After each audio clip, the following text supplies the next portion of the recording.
El Señor esté con vosotros. Lectura del Santo Evangelio según San Mateo.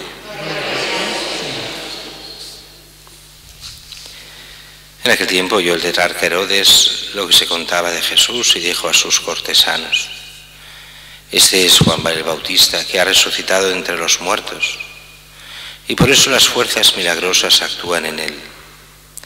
Es que Herodes había mandado prender a Juan y lo había metido en la cárcel encadenado por motivo de Herodías, mujer de su hermano Filipo, porque Juan le decía que no le era lícito vivir con ella. Quería mandarlo matar, pero tuvo miedo de la gente que lo tenía por profeta. El día del cumpleaños de Herodes, la hija de Herodías danzó delante de todos, y le gustó tanto a Herodes que juró darle lo que pidiera. Ella, instigada por su madre, le dijo: dame ahora mismo en una bandeja la cabeza de Juan el Bautista.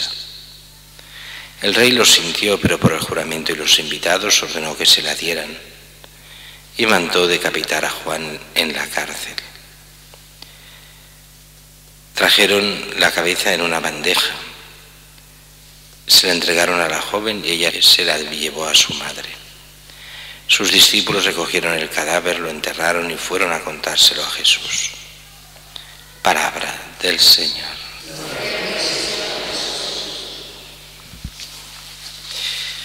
La primera lectura de hoy es una lectura que puede parecer un poco extraña, es el origen de los jubileos judíos. Los jubileos cristianos son muy posteriores. El primer jubileo de lo que ahora vemos como el jubileo que hubo en el año 2000, el gran jubileo de la Iglesia, estos son para la Iglesia modernos. Empieza en el año 1350 el primer jubileo. Y eso, aunque para algunos hablar del siglo XIV, Edad Media, parece lejísimos, pero en lo que es la historia de la Iglesia es hace casi 4 días, es una cosa de hace relativamente poco. Y esos jubileos eran una cosa muy especial en Israel y de hecho no sé si funcionaron o casi nunca funcionaron y enseguida se dejaron porque era imposible de llevarlos a la práctica. La idea era buena en principio, es que cuando se entra en Israel se reparten las tierras, cada uno tiene su tierra, y la idea es que aunque uno se puede vender las tierras y puede hacer negocios, pero que al final no queden unos súper ricos y otros súper pobres, y que cada uno tenga, cada familia pueda mantener lo que es suyo. Así que cada 50 años hay jubileo, quiere decir que lo que se venda o se compre de tierras hablamos. En ese tiempo, al cabo, cuando llegue el jubileo, vuelve al propietario. Así, si faltan 25 años para el jubileo, la tierra se compra a mitad de precio. Si faltan 10 años, a una quinta parte del precio. Si faltan 5 años, a una décima parte del precio. Y después, al cabo de los 5 años, se devuelve. Esto, no penséis, esto se hace también ahora. De hecho, el Ayuntamiento de Barcelona hace unos años hizo una ley en la que vendía parkings con este sistema. A los 50 años volvían al ayuntamiento y eran en propiedad por 50 años. Viene a ser lo mismo que se hacía ya en el Antiguo Testamento. Pero esto no pudo funcionar por 2 razones. Primero, porque la idea era como si las familias fueran fijas. Y cuando habían varios hermanos, ¿cómo se hacía eso? Como si no se dividían las tierras y si la gente emigraba porque habían carestías y sequías y de todo y se tenía que ir a otros sitios. Era al final, y sobre todo cuando venían extranjeros y compraban tierras, no aceptaban este juego. Así que al fin, y también se ha de decir que con las injerencias de otros pueblos extranjeros que invadían tantas veces las tierras y cambiaban de dueños, todo esto se hizo prácticamente imposible. Pero era una idea de igualdad, una idea social que en el fondo estaba muy bien, aunque no fuese práctica al final. Mientras que el Evangelio de hoy es un Evangelio que conocemos más que de sobras todos. Es Herodes el tetrarca el que juzgó a Jesús, el que quería divertirse con Jesús el día de su juicio Y Jesús no le dijo nada.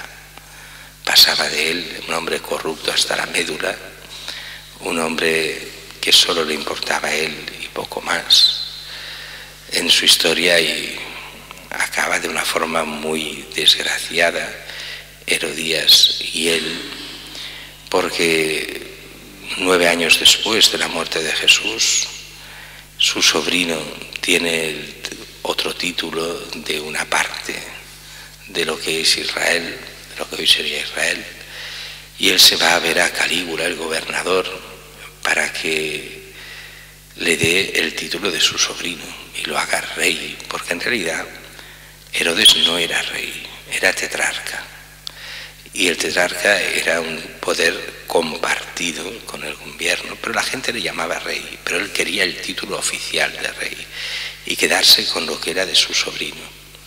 Cuando el sobrino ve que lo traiciona su tío, él hace un informe a Calígula diciendo que su tío en realidad está confabulado con los persas para derrocar a los romanos.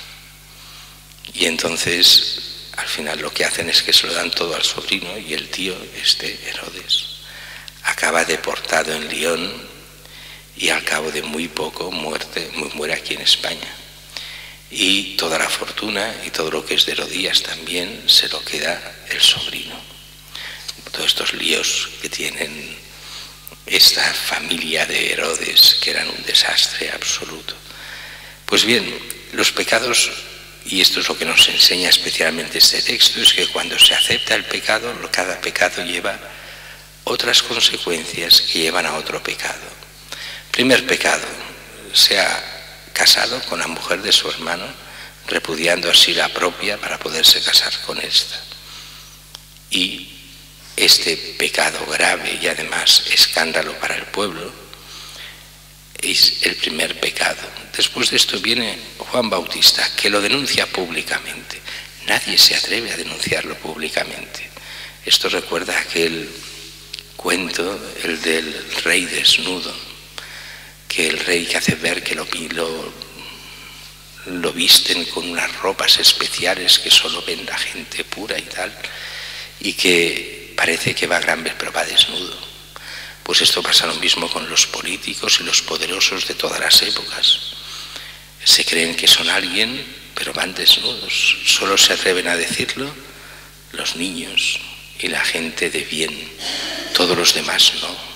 Hoy mismo pasa lo mismo, y tantas veces no se puede juzgar a nadie, no se pueden decir las cosas, es una cosa privada, los políticos pueden hacer lo que les dé la gana, el pueblo no, pero los políticos sí, porque claro, la libertad. Bueno, pues la libertad es que por quejarse Juan Bautista y por decir la verdad ante el pueblo, pues va a la cárcel. Ninguna ley permitía que pudiese ir a la cárcel por eso, ni mucho menos, pero no importa.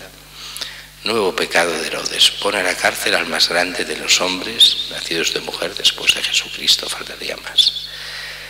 Y en la cárcel, nuevo pecado: le encantaban las fiestas, las borracheras, todo lo que hiciera falta. Hace la gran fiesta y será la hija de su mujer la que baile, le encanta, y le hace una promesa que no puede hacer.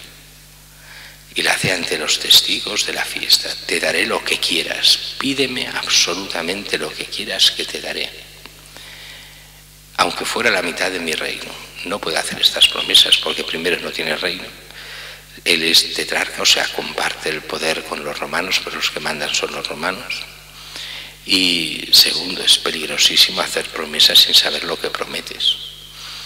Ante una promesa en la que se pide el mal, como sabéis muy bien, o un juramento, ese juramento no vale.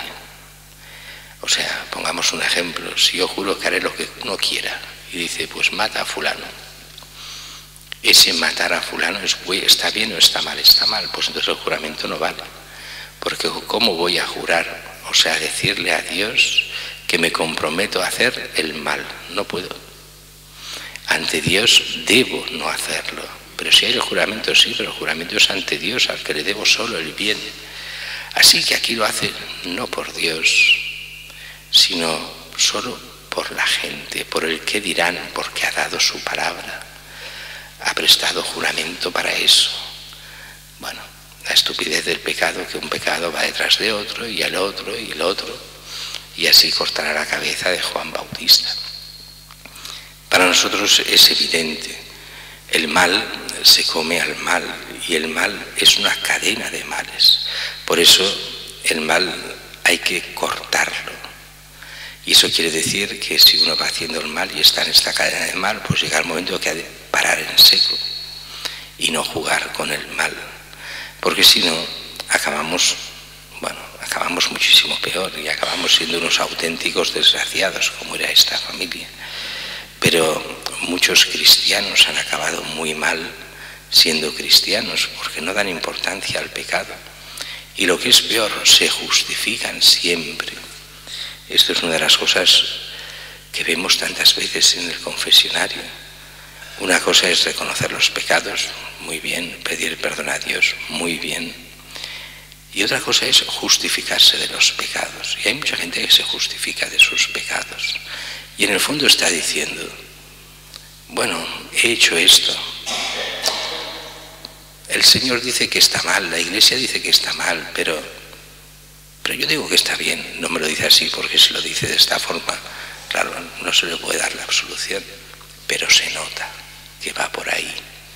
Y por eso hemos de estar muy atentos a que nuestro arrepentimiento sea sincero, a que sepamos ver dónde está el mal de verdad, que pidamos a Dios toda esa fuerza y arrepentimiento grande para no repetirlo y para no ser otros pequeños Herodes, cada uno en su casa, cada uno en sí mismo, sino que busquemos realmente la gracia de Dios para entrar un día en su reino.